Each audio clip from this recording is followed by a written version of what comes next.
बॉबी जी, आप एक समाज सेवी हैं, तो हम आपसे जानना चाहेंगे कि जो गुरु ग्रंथ साहिब मिला है और उसे जो बेचा जा रहा था, वो सारी कार्यवाही में आपका क्या कहना है? जो गुरु ग्रंथ साहब मिला है, ये दिल्ली में नहीं, पहली बात तो ये हरियाणा में था। सोना के पास एक गांव है, गुड़गांव, गुड़गांव के पास, ये वहां से मिला।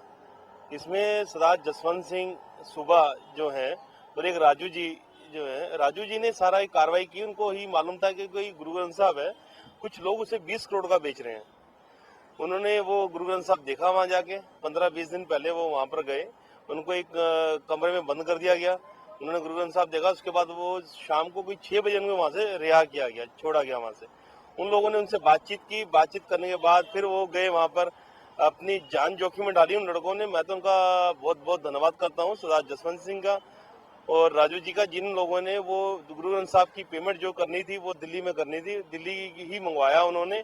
एक राहुल करके होटल है, राहुल पैलेस करके होटल है, वहां पर वो गुरु ग्रंथ साहब मंगवाया गया। वो होटल के अंदर नहीं लेके आके उन लोगों ने एक मेट्रो स्टेशन है जो करोल बाग का, वहां लेके आए इन लोगों ने। वहां से वो गुरु ग्रंथ साहब बरामद किया गया, जो आजकल गुरुद्वारा कमेटी में है। तो आप इसे किसकी उपलब्धि समझते हैं? ये तो मैं हर सिख की उपलब्धि समझता हूँ कि हर सिख का कर्तव्य है, कोई भी हो। इसमें ना पहली बात तो जो लोग पार्टीबाजी कर रहे हैं, पार्टीबाजी नहीं है। हर आदमी का उद्देश्य है, सिख जो है, जो गुरसिख है, चाहे हिंदू है चाहे मुसलमान है, जो भी है, हर लोगों का फर्ज बनता है, गुरु ग्रंथ साहब महाराज जी हो, चाहे कुरान हो, चाहे बाइबल भी, जो भी हो, उसके लिए सेवा करनी चाहिए। और सिख का तो फर्ज है ही।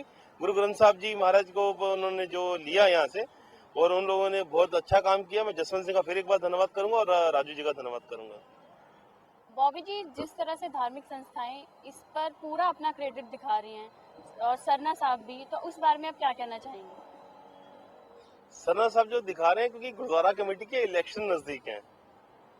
जब सरना साहब कह रहे हैं, मैंने हुड्डा साहब को फोन किया, चीफ मिनिस्टर हरियाणा को, तो सरना साहब उस टाइम क्यों नहीं गए गुड़गांव लेने के लिए? गुड़गांव जाते ना खुद, वहां पर क्यों नहीं गए? वहां पर वहां तो नहीं गए वो लोग।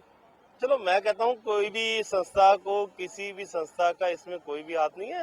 हाँ ठीक है, अब जो लोग क्रेडिट लेना चाहते हैं वो इलेक्शन के दौरान लेना चाहते हैं, और कोई इसमें धार्मिक, मैं कहता हूँ कि हर आदमी को उसमें क्रेडिट मिलना चाहिए, हर आदमी का काम है। मेन तो वो जसवंत सिंह है, जो बेचारे उस दिन, जब मैं थाने रात को गया, रात को थाने में जाके देखा, जब गुरु ग्रंथ साहब हमारा गुरुद्वारा कमेटी चले गए, उसके बाद तो उन्होंने किसी को पूछा ही नहीं। वो तो वहां पर रात को 2 बजे तक कागज साइन करते रहे। तो उसमें कोई, जो लोग ले रहे हैं वो सिर्फ इलेक्शन के दौरान ले रहे हैं। मेरे ख्याल से उनका कोई इसमें हाथ नहीं है। इसमें कोई भी संस्था है, चाहे वो जिस मर्जी संस्था के हैं, किसी भी संस्था का इसमें कोई भी हाथ नहीं है। पहली बात, ये जो गुरु ग्रंथ साहब जो गुरुद्वारा कमेटी में है, ये अकाल तख्त को जाना चाहिए, क्योंकि अकाल तख्त जो सबसे हमारी वो है, संस्था है, ये गुरु ग्रंथ साहब वहां पर जाना चाहिए। और वो जो 5 प्यारे हैं वहां के, हमारे 5 तख्त के साहबान हैं, उन लोग इकट्ठे होने चाहिए और इस पे विचार करना चाहिए, क्योंकि इन लोगों को सजा भी दिलानी है। गुरु ग्रंथ साहब महाराज का मिलना और उसके बाद क्रेडिट लेना, ये हर आदमी जो कर रहा है, ये नहीं करना चाहिए। अब इन लोगों को सजा कौन दिलाएगा? हम लोगों को यहाँ गुरुद्वारा कमेटी को अपील करनी चाहिए, या किसी भी संस्था को ये अपील करनी चाहिए, वकील करो, वकील के बाद उन लोगों को सजा भी दिलाओ। ये गुरु ग्रंथ साहब, पहली बात तो चोरी कहाँ से हुआ? और ये गुरु ग्रंथ साहब, इनके पास सिर्फ गुरु ग्रंथ साहब है कि और भी चीजें इनके पास है? क्योंकि ये लोग हरियाणा में हैं, इन लोगों से मैं तो फिर इसमें कई SHO साहबान का भी शुक्रिया अदा करूंगा, जिन लोगों ने बहुत अच्छे तरीके से ये काम किया। उस टाइम जो काम हुआ है, ये बहुत बड़ा काम है, क्योंकि हस्त लिखित है और ये होना चाहिए। तो ये थे हमारे साथ समाज सेवी जसवंत सिंह बॉबी जी, जिनका कहना है कि गुरु ग्रंथ साहिब को भी लेकर यहाँ पर सिखों की राजनीति चल रही है। अब देखना यह है कि जनता इसे किस तरह से समझती है। Renu Keshav, Sikh voice of India.